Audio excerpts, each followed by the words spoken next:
네, 하나님 말씀 예레미야서 38장 말씀 보겠습니다. 구약성경 1113페이지에 있습니다. 예레미야서 38장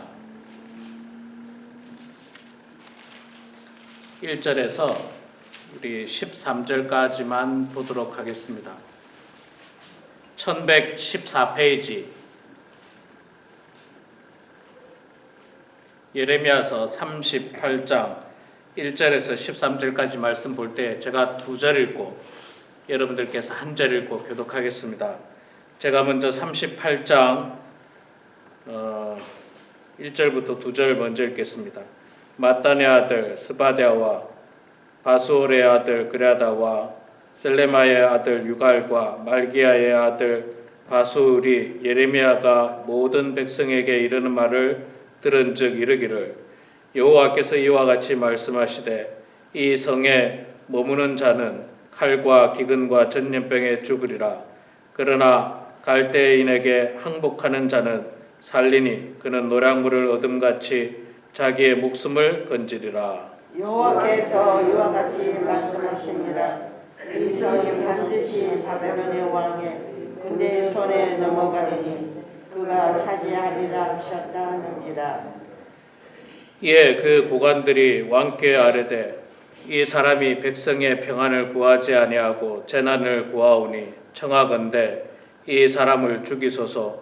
그가 이같이 말하여 이 성에 남은 군사의 손과 모든 백성의 손을 약하게 하나이다. 시드기야 왕이 이르되 보라 그가 너희 손안에 있느니라. 왕은 조금도 너희를 거스릴 수 없느니라 하는지라. 그들이 예레미야를 끌어다 감옥들에 있는 왕의 아들 말기야의 구덩이에 던져 넣을 때에 예레미야를 줄로 달아내렸는데 그 구덩이에는 물이 없고 진창천이므로 예레미야가 진창 속에 빠졌더라.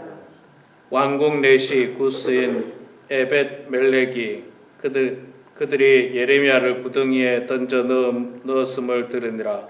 그때 왕이 베냐민 문에 앉았더니 에벳 멜렉이 왕궁에서 나와 왕께 아뢰어 이르되 내 주 왕이여 저 사람들이 선지자 예레미야에게 행한 모든 일을 악하였나이다. 성중에 떡이 떨어졌거늘 그들이 그를 구덩이에 던져 넣었으니 그가 거기에서 굶어 죽으리라 하니.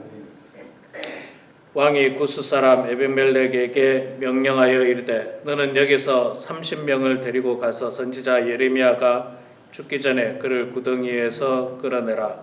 에벳멜렉이 사람들을 데리고 왕궁 곳간 및 방에 들어가서 거기에서 헝겊과 낡은 옷을 가져다가 그것을 구덩이에 있는 예레미야에게 밧줄로 내리며 구수인 에벳멜렉이 예레미야에게 이르되 당신은 이 헝겊과 낡은 옷을 당신의 겨드랑이에 대고 줄을 그 아래에 대시오. 예레미야가 그대로 하매 그들의 줄로 예레미야를 구덩이에서 끌어낸지라. 예레미야가 시위대 뜰에 머무느라. 아멘. 네, 오늘 이 아침에 나오신 우리 사랑하는 성도님들 축복하고 환영합니다. 네, 오늘 박 목사님 가정은 저 동부의 자녀들에게 가셨고요. 이용삼 집사님께서 안 나오셨네. 이용삼 집사님께서 안 나오시고 다 나오셨습니다. 우리 7월 11일부터 13일까지 여름 성경학교 합니다. 등록이 안 됐죠 아직 아무도? 이번 주일부터는 아마 등록이 많이 될 텐데 여러분 10불을 내시면서 등록을 해주시기 바랍니다. 3일 동안 성경학교를 진행하는데 10불 내시고 이번 주일부터 이명자 권사님에게 등록을 해주시면 감사하겠습니다. 자, 오늘 예레미야 38장 말씀 보겠습니다. 오늘 사실 38장 전체 말씀을 전하려고 하는데 본문이 너무 길어서 13절까지만 읽었습니다. 자, 예레미야 선지자는 초지일관 하나님의 말씀을 전하고 있습니다. 하나님의 말씀.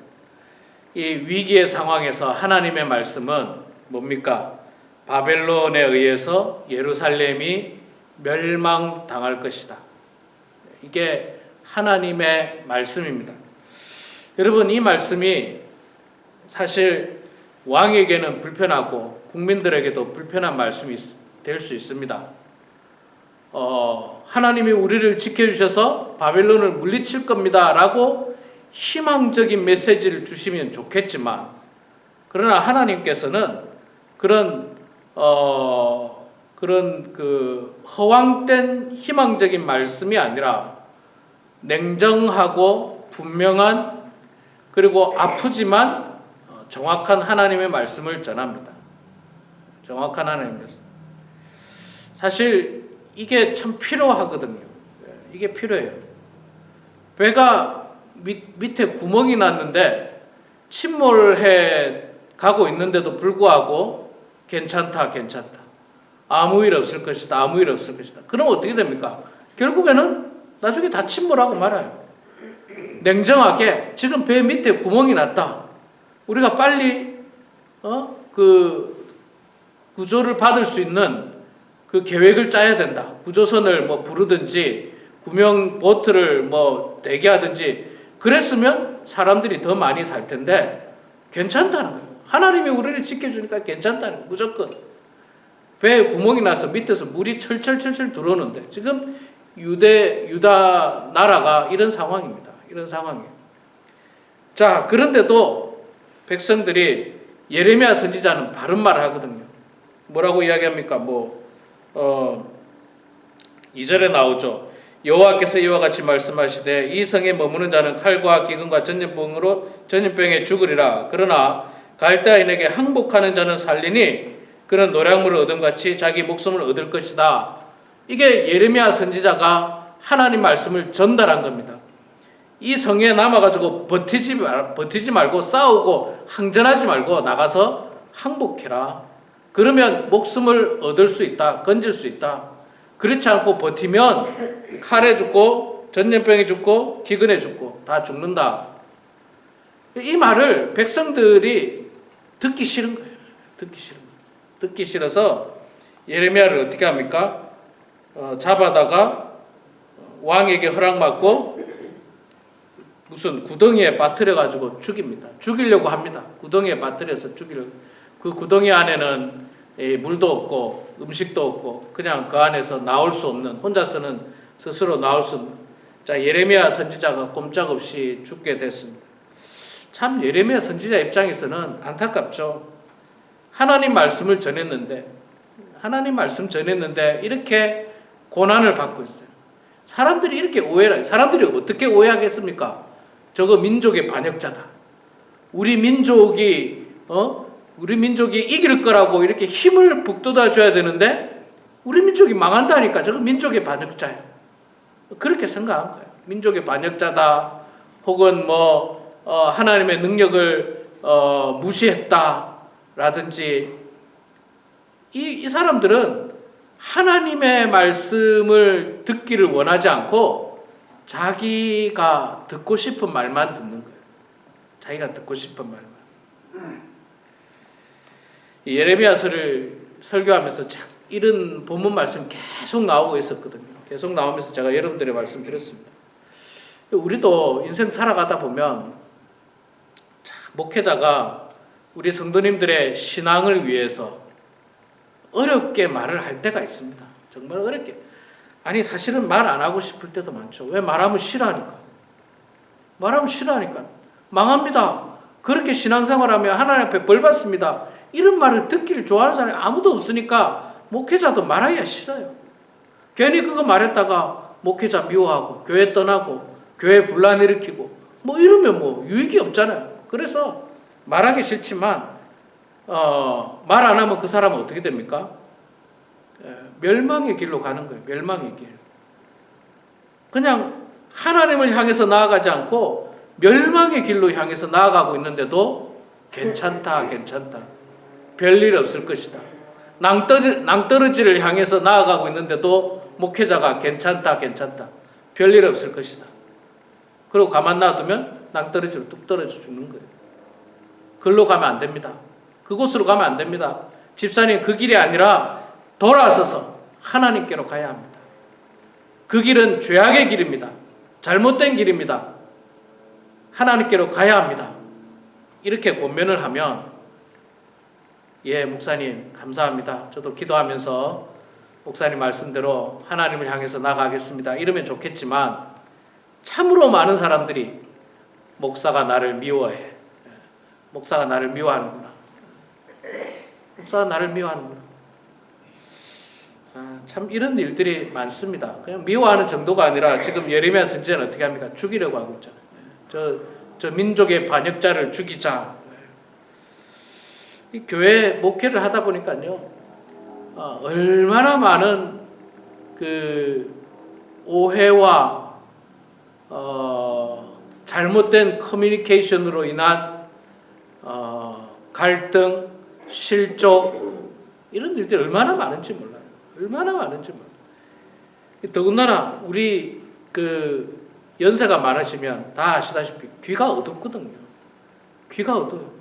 제가 이렇게 이제 우리 성도님들하고 같이 어딜 간다든지, 뭐 시장을 간다든지, 뭐 혹은 어디를 간다든지 보면 참 기가 막힐 때가 참 많아요. 무슨 말이냐면 A라는 사람이 B라는 사람에 대해서 뭐 예를 들어서 뭐 C라는 말을 하고 있어요. C라는 말을 하고 있는데 B라는 사람이 잘못 들었어. 잘못 듣고 D라는 말을 하고 있어. 딴 말 하고 있는 거예요. 저는 이렇게 들으면 다 들리잖아요. 무슨 말인지 들리고. 그런데 잘못 들어가지고 엉뚱한 이야기 하고 있어요. 그럼 뭐 이게 커뮤니케이션이 막 안 되는 거예요. 이게 바로 옆에 있는데도 뭐 안 되고 뭐 무슨 말 하는지 뭐 제가 앉아서 듣다 보면 뭐 기가 막힌 거예요. 이게 설명해 줘야 돼. 아, 그게 아니고요. 이분이 이렇게 말했습니다. 그래야지 겨우 그 말. 이런 일들이 허다합니다. 진짜 허다해요. 그걸 여러분 전화로 한다 생각해 보세요. 더 그냥 미스커뮤니케이션, 잘못된 거. 그래가지고 상처받고 실족당하고 뭐 하지도 않은 말을 나한테 했다 또 그러고, 그럼 저쪽에서는 안 했다 이러고, 뭐 이런 일들이 교회 안에서 그냥 얼마나 많은지, 진짜 얼마나 많은지. 그래서 제가 늘 말씀드리지만 요즘은 말보다도 글로 쓰는 게 참 좋아요. 글로 쓰는 게. 글로 쓰면 나중에 증거도 남아요. 증거도 남아요. 내가 이렇게 말하지 않았느냐. 요즘 한국에는 이 핸드폰이 있잖아요. 핸드폰으로 통화하는 것보다 텍스트, 문자를 보내는 게 훨씬 더 많다더라고요. 60%, 40% 혹은 65%, 35%로 통화는 작게 하고 텍스트를 그렇게 많이 한다 그러더라고요. 실제로 그런 일들이 통계적으로 있고요. 그렇게 된 이유 중에 하나가, 말이라고 하는 것은 이게 한번 내뱉고 나면, 그리고 한번 내뱉었을 때 잘못 들으면 이게 참 어려워요. 잘못 들으면 이게, 그래서 글로 남겨야 돼요. 글로 남겨야 돼요. 그런 일들이 참 많은데, 자, 뭐 어찌됐든지 간에 뭐 우리 어르신들은 뭐 잘 못 듣는 경우, 또 잘못 이해하는 경우들이 많은데, 오늘 본문에는 잘못 듣는 것도 아니고 잘못 이해하는 것도 아니고 그저 내가 듣고 싶은 말만 하라는 거예요. 선지자에게. 네 하나님 말씀도 필요 없고 내가 듣고 싶은 말 해라. 우리 민족이 이길 것이고 내가 축복받을 것이고 범사에 잘 될 거라는 그런 좋은 말만 하라는 거예요. 자꾸만. 그리고 선지자가 그런 말 하지 않고 나라가 망한다, 죄악된 길로 가면 벼랑으로 떨어진다, 그런 말 하니까 그 선지자가 미워가지고 그 선지자를 감옥에 가둡니다. 참 안타깝습니다. 안타까워요. 목회자도 이런 경험을 하게 되면 보통 속상한 일이 아니에요. 보통 속상한 일이 아니에요. 목회하기가 힘들어져요. 하나님 말씀 전할 수가 없어요. 그저 그냥 거짓말만 해야 돼요. 거짓말. 막 죄악된 길로 가는데도 집사님 잘하십니다. 괜찮습니다. 별일 없습니다. 참 이게 어떨 때는 목회자로서 있잖아요. 정말 힘들어요. 정말 힘든 일이에요. 이 말해줘야 되는데 말해줘야 돼. 그 사람만 몰라. 딱 그 사람만 몰라. 다른 사람 다 아는데 그 사람만 몰라. 그런 경우들이 얼마나 많은지 몰라요. 그래서 성도들은 저에게 목사님이 말하셔야 됩니다. 다른 사람 말은 안 듣습니다. 목사님이 말하셔야 돼요. 맞습니다. 그 말도. 그래서 제가 어렵게 말할 때도 있고 그것조차도 말 안 할 때도 있고 말해도 듣는 사람이 있고 안 듣는 사람도 있어요. 그리고 저하고 갈등이 생기죠. 목사님이 나를 미워하는구나. 자, 이렇게 어려움을 당했지만 하나님께서 또 도움의 손길을 베푸시죠. 7절에 보니까 왕국 내시 구스인 에벳 멜렉이라고 하는 사람이 왕에게 가서 잘 이야기합니다. 왕이여, 예레미야 선지자 저렇게 놔두면 죽습니다. 죽게 되는데 저렇게 그냥 놔두시겠습니까? 그랬더니 또 시드기야 왕이 또 마음이 변해가지고 그럼 가서 건져와, 그렇게 이야기합니다. 가서 건져오라고. 그래서 에벳멜렉이라고 하는 사람이 급히 사람들을 데리고 밧줄을 만들어가지고 가서 예레미야 선지자를 또 건져주십니다. 건져주세요. 예레미야 선지자가 구덩이에 빠져있을 때 얼마나 디프레스 됐겠습니까? 얼마나 낙심하고 좌절했겠습니까? 그런데 하나님께서 또 도움의 손길을 베풀어 주세요. 여러분 목회자도 있잖아요. 목회하다 보면 디프레스 될 때가 있어요. 그냥 지금 예레미야 선지자 딱 그 심정이에요. 다 집어버리고 그냥 저 시골 같은 데 가서 내가 뭐하러 내가 잘 먹고 잘 살자고 하는 것도 아니고 이 민족을 구원하기 위해서 하나님의 말씀을 전달했을 뿐인데 이런 고난을 당하니 그냥 다 던져버리고 시골에 가서 그냥 조용히 혼자 농사나 지으면서 살겠다. 그 마음이 아마 생길지도 몰라요.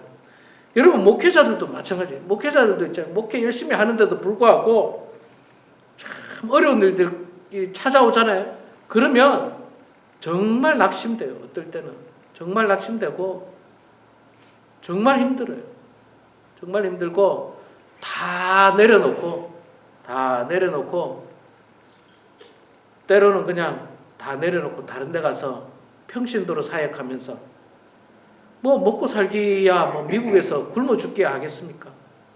요즘 뭐 미국에서 조금만 열심히 일하면 뭐 시간당 18불 뭐 20불 뭐 이렇게 주잖아요. 풀타임으로만 일하면요 3,000불 가까이 받습니다. 풀타임으로 일하면 그렇게 많이 하루에 8시간만 일하면 뭐 일주일에 5일 일하고 3,000불 받아요. 그냥 그거 받고 사람들한테 미움 받지 말고 뭐 공격받지 말고 그렇게 생각할 수도 있을 거예요. 그런데 예레미야 선지자는 그렇진 않았습니다. 하나님께서 예레미야 선지자를 돕는 사람을 보내주셨어요. 동역자라고 하죠. 동역자. 이 동역자가 보니까 7절에 보니까 유대인도 아니에요. 왕국 내시 구스인, 구스. 이 에디오피아 사람, 구스. 이 사람 예상치도 못한 이 사람이 예레미야 선지자를 도와주고 있어요. 예상치 못한 사람. 저도 지난 20년간 미국에 와서 목회하면서 있잖아요. 어려울 때가 있지 않습니까? 어려울 때가 있는데 어려울 때마다 예상치 못한 사람이 저를 도와준 경우도 참 많아요. 정말 예상하지도 않았는데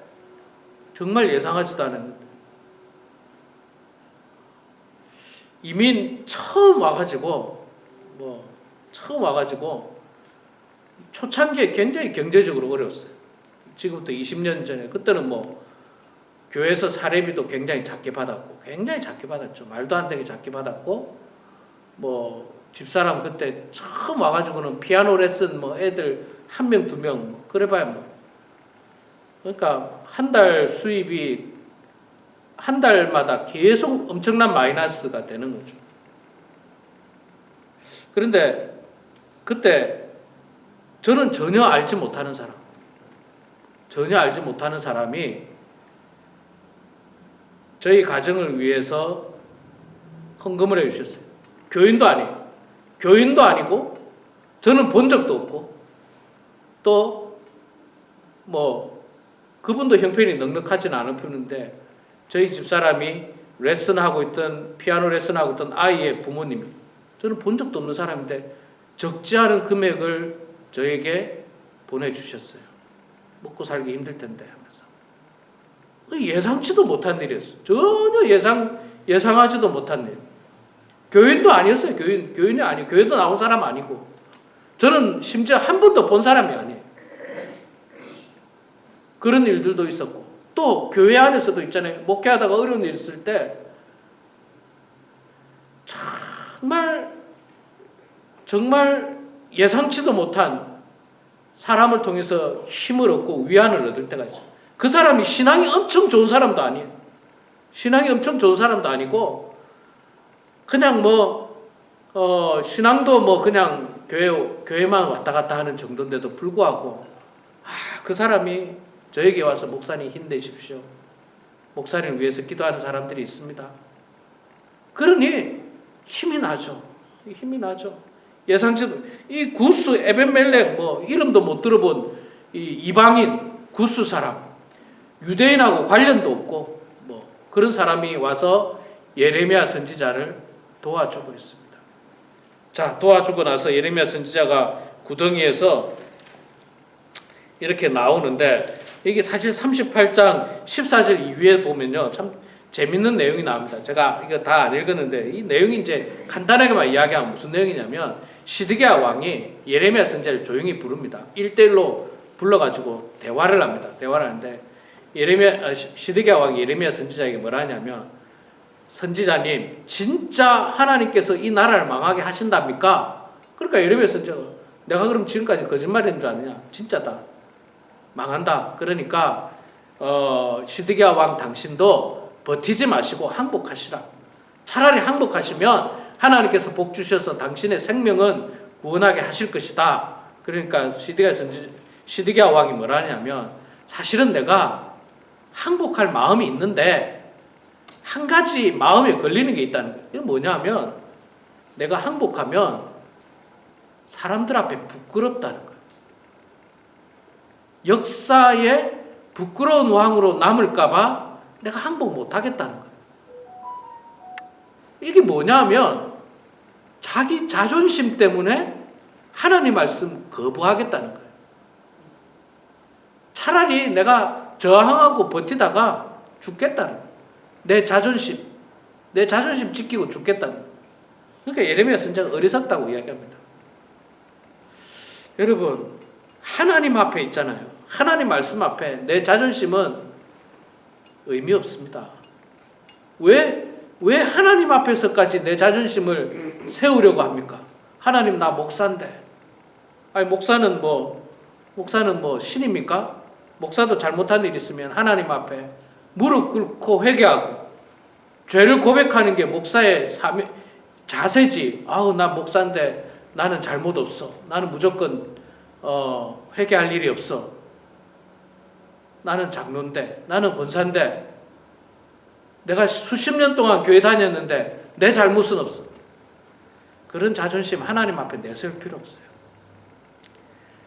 내가 하나님 앞에 죄를 지었다면 목사 아니라 목사보다 더 높은 사람이라도 무릎 꿇고 하나님 앞에 회개 기도해야 됩니다. 회개 기도해야 돼요. 그렇지 않으면 시드기야 왕이 멸망당하듯 우리도 멸망당할 수 있습니다. 여러분 시드기야 왕이 결국엔 어떻게 됩니까? 두 눈이 뽑혀가지고 백성들 앞에서 질질 끌려갑니다. 왕이 아주 비참한 최후를 맞이하게 됩니다. 하나님 말씀 듣지 않은 결과예요. 시드기야 왕이 시드기야 왕에게 예레미야 선지자가 조용히 정말로 진지하게 대화를 해줬음에도 불구하고 내 자존심이 허락하지 않는다는 것. 내 자존심이 얼마나 안타까운 사람인지 몰라요. 시드기야 왕이. 우리 사랑하는 성도 여러분, 하나님의 말씀은 내가 듣고 싶은 말이 아닙니다. 내가 듣고 싶은 말이 아니에요. 어떻게 보면 하나님 말씀은요, 내가 듣기에 아픈 말이에요. 아픈 말입니다. 네, 성경에도 말씀하고 있지 않습니까?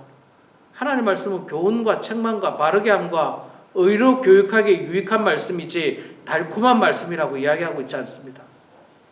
하나님의 말씀은 좌우에 날쌘 검보다도 예리하여 혼과 영과 골수를 찔러 쪼개기까지 우리를 수술시킬 만큼 날카롭고 아픈 말씀일 수 있습니다.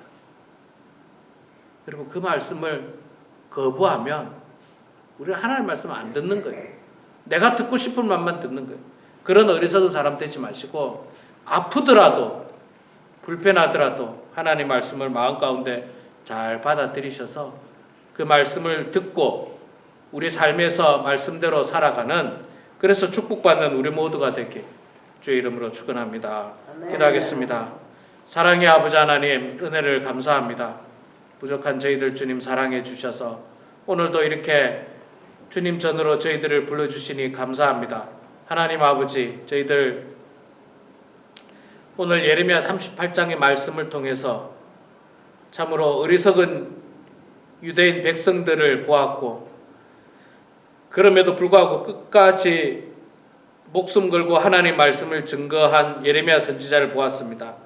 그 말씀을 전하다가 고난을 당하고 구덩이에 빠져서 죽기까지 고통을 당하였지만 하나님께서는 그런 예레미야 선지자를 또한 사람을 통해서 도와주시는 모습도 보았습니다.